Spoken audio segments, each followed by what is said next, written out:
Today we're joined by Dr. Vincent Prestipino, a prosthodontist in Bethesda, Maryland, who has extensive experience in this area. Dr. Prestipino has been doing dentistry for 30 years, 23 years of which have been in prosthetics and dental implants. He received his dental degree from University of Maryland in Baltimore and also his prosthetic degree from NYU. He is a fellow in Academy of Osseointegration and the Greater New York Academy of Prosthodontics. Welcome and thank you for joining us. Thank you.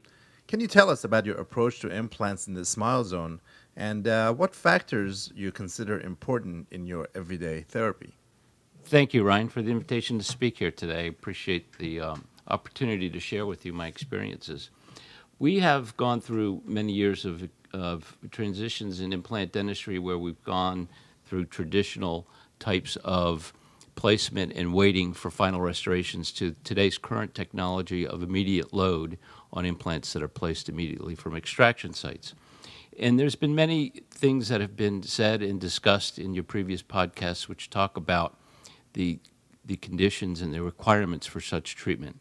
What I'd like to do today is talk to you about specifically the management strategies, how the surgeon and the restorative dentist transfer the patient from one office to the other or from one chair to the other and have a cohesive, coherent, organized process of placing the implant and then providing the provisional restoration. I'd like to talk about a typical immediate load case in which the patient's desire is to have the root removed and an implant placed and an immediate provisional restoration placed on the implant. So there's no time loss and inconvenience of having a missing tooth showing or using a removable appliance. So this first case, I'd like to demonstrate that. What we have here is a 40-year-old female with a right front tooth that has a broken root and can't maintain a crown. So what we do is we do a special kind of impression index of that crown and send the patient to the oral surgeon. And the oral surgeon atraumatically removes that root very painlessly with some local anesthesia and very simply with some special instruments that causes very little trauma. And from that missing root area, he places an implant.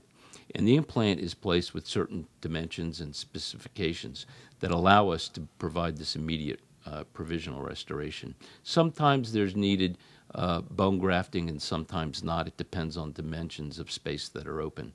But this is all taken care of by the surgeon. And once the implant and graft is placed in, the implant is then topped off with a special kind of abutment. You see to the far right here. This abutment is tapered in shape and allows the retention of a simple white thimble retention cap on that temporary abutment. And that's the context by which the restorative dentist that you're sent to will make a temporary restoration immediately on this implant.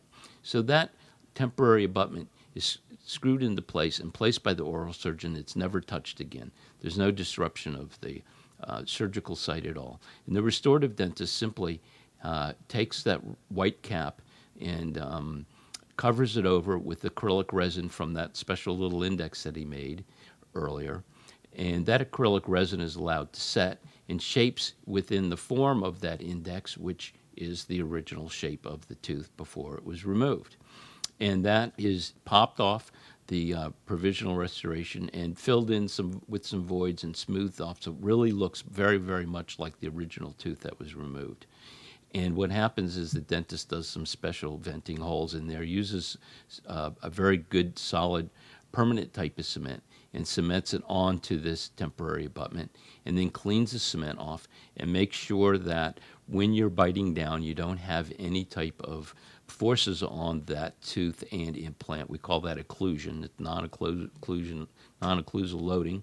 And we just make sure that you can't hit it if you grind around in your teeth. And we give you directions not to chew on that tooth directly. You can chew and eat foods, but just not take something like a hard carrot and directly chew down on that one tooth.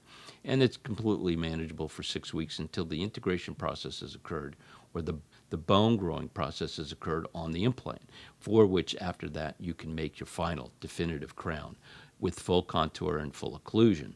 And that is a very basic, simple routine type of immediate load implant that's done day in and day out, that's very simple to coordinate between your oral surgeon and your restorative dentist.